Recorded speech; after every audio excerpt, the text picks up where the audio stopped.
Rupanya mata rabun ni bukan semua boleh betulkan dengan cermin mata. Aku masih ingat masa mula-mula jadi aku ingat rabun biasa je. Biasalah.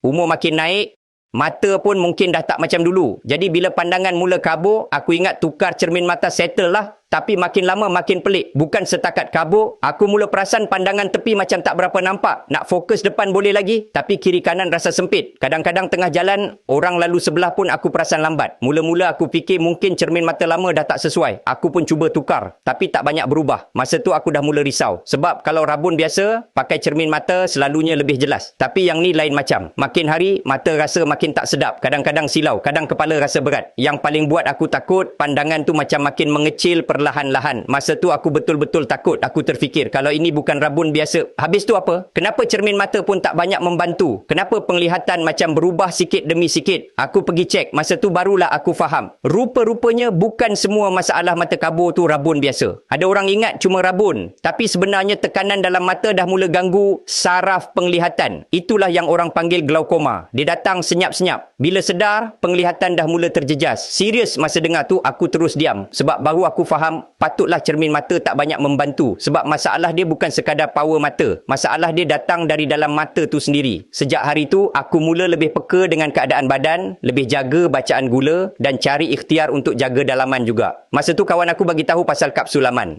Versi moden, tak payah rebus, tak payah bancuh, telan je. Aku pun cuba sebagai ikhtiar. Dalam beberapa minggu saja, slow-slow aku nampak perubahannya. Baru aku faham, kadang kita ingat rabun biasa. Padahal badan dah lama bagi warning yang masalah dia lebih besar dari itu. Kalau korang rasa mata makin kabur atau pakai cermin mata pun macam tak banyak membantu, jangan biasakan. Ikhtiar jaga dari dalam awal-awal. Kalau nak tengok info penuh pasal kapsul aman, tekan beg kuning tu.